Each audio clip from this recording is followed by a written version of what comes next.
Jessica Valenti has a book called He's a Stud, She's a Slut, and 49 Other Double Standards Every Woman Should Know. And she has 50 in here, and I'm going to read some of them because they seem obvious, but we sort of take it for granted.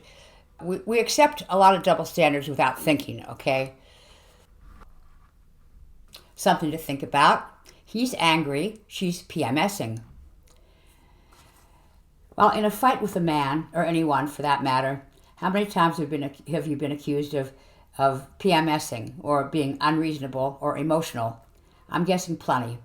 When men are angry, they're just angry. When women are angry, they're on the rag, or neurotic, or crazy, or being PMSy. I had a boyfriend not so long ago who, whenever we got into an argument, would accuse me of going soap opera. Here comes Telemundo, he would shout. His clearly gender and vaguely racist insult was supposed to make me feel like my anger wasn't valid. It was frivolous and silly. I was being overly dramatic. This was his not-so-subtle way of trying to shut me up, by accusing me of being emotional. Unlike men whose anger is always logical, of course. Unfortunately, calling me out like this often worked. It felt immobilizing to be called dramatic. Even if you know you're being reasonable, we've internalized sexism so much, sometimes we even begin to doubt ourselves. Thankfully, that relationship didn't last, but the lesson I learned did. When men get angry, they're taken seriously. It's assumed they have a reason to be so upset. But it seems that whenever women have the gall to express anything other than effusive chipperness, we're accused of having PMS or being nuts, or we're laughed at or mocked. Calm down, little lady. Women, it seems, aren't allowed to be just plain pissed off. I think that a lot of this comes from the idea that women are supposed to be feminine and docile. Anger doesn't fit into the sexist ideal of women as quiet and forever smiling. Stepford Wives, anyone? That's why you often hear feminists being accused of being angry right along with being called manly.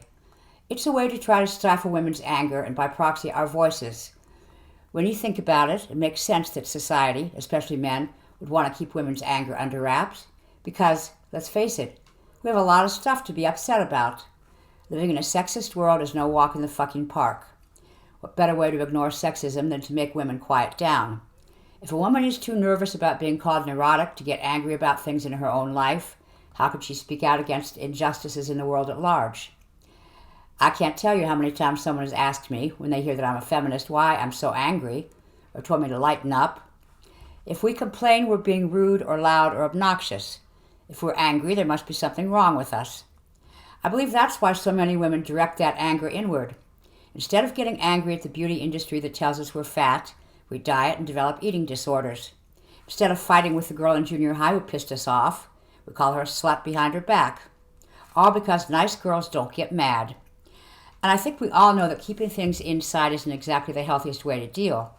In fact, a study on women and anger showed that women disproportionately keep things bottled up and suffer physically because of it.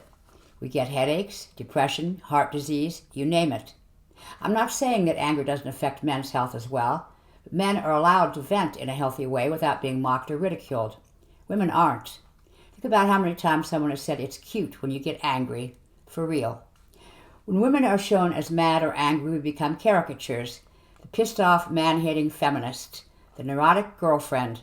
Of course, nothing says stereotype like the classic racist, sexist combo of the angry black woman. Black women are constantly portrayed in the media and elsewhere as perpetually pissy, usually for comedic value. Because women's anger is funny. So what to do? Be as pissed off as you want to be. Don't hold back because you think it's unladylike or some other such nonsense. We shouldn't be shamed out of our anger. We should be using it. Using it to make change in our own lives and using it to make change in the lives around us. So the next time someone calls you emotional or asks if you're PMSing, call them on their bullshit.